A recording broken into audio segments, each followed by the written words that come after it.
ដឹងថាបងឈឺប៉ុណ្ណាថ្ងៃដែលអូនដើរចេញពីបងមួយដែលធ្លាប់កាន់ដៃគ្នា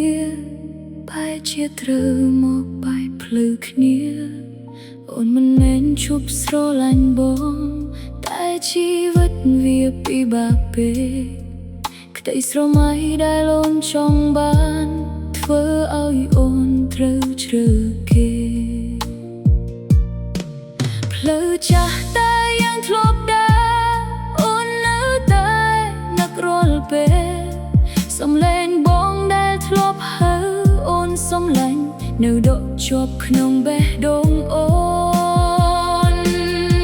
អូនព្យាយាមមិននឹកមិនគិតពីបងខំបំភ្លេចយ៉ាងណាក៏ធ្វើមិនបានព្រោះអនុស្សាវរីយ៍រវាងយើងនៅតែដកជាប់នៅក្នុងចិត្តអូន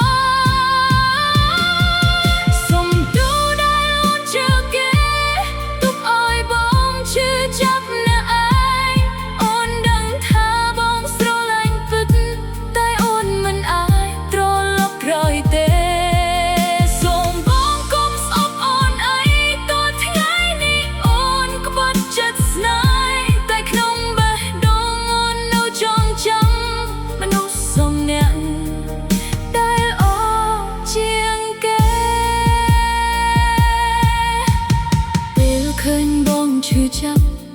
អូនក៏ឈឺមិនខុសពីបងតែជំរឿសតែអូនសម្រេច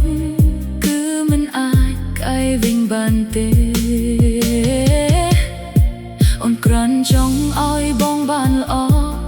មាននូវថ្មីដែលស័ក្តិសមមិនមែនរស់នៅជាមួយទឹកភ្នែកដោយសារតែមនុស្សស្រីដូចអូនរូបថតដែលយើងថតរួមគ្នាអូនតែងកេងអមរាល់យប់អូនក៏ធ្លាប់យំរ